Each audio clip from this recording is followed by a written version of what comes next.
নমস্কার। প্রথমেই বলে রাখি, আমার এই ভিডিওগুলো কিন্তু সোশ্যাল অ্যাওয়ারনেস বা লিগাল অ্যাওয়ারনেসের জন্যে। কারণ অনেকেই আইন সম্বন্ধে কনফিউজড, কি হবে কি হবে না, কোনটা করলে ভালো কোনটা করলে খারাপ।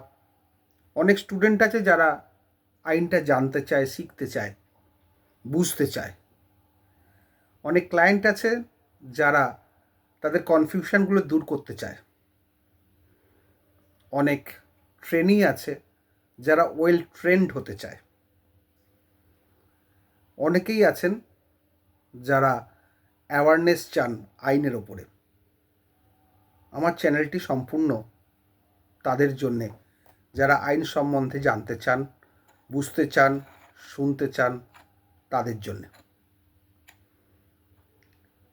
প্রথমেই বলে রাখি, অনেকের অনুরোধে আবার আমি ফিরে এলাম।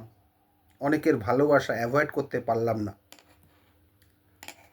তবে কিছু কিছু জিনিস আমাকে ডিক্লেয়ার করতেই হয়, যেটা প্রথমে আমি করলাম। না হলে কিন্তু চ্যানেলটা চালানো খুব শক্ত। আজকে যে কোশ্চেনগুলো আমার কাছে এসছে, যারা যারা জানতে চেয়েছে, তাদের উত্তরে বলি যে তারা মূলত জানতে চেয়েছে যে উইডোর তো লাইফ লং টেনেন্সি রাইট আছে, তাহলে সেক্ষেত্রে কি তার এগেনস্টে মামলা করা যাবে না তার জীবদ্দশায়? এটা অনেকের কোশ্চেন। অ্যান্সারটা হচ্ছে হ্যাঁ, যাবে।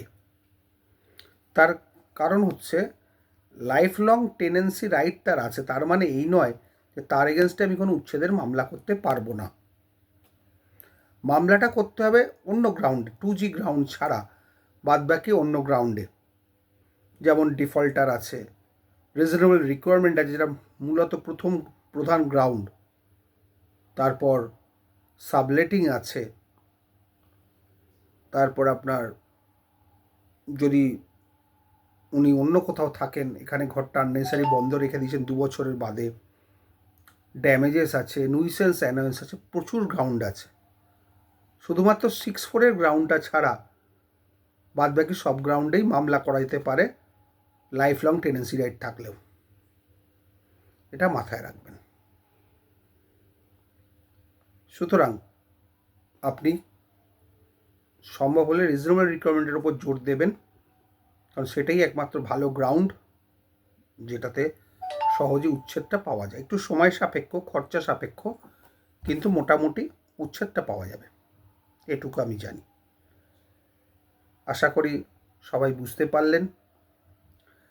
ভালো থাকবেন, সুস্থ থাকবেন। কোশ্চেন যদি করার হয়, জানার যদি আগ্রহ থাকে, তাহলে জানতে চাইবেন। আমি চেষ্টা করব প্রত্যেকের কথার উত্তর দিতে সময় বিশেষে। ভালো থাকবেন।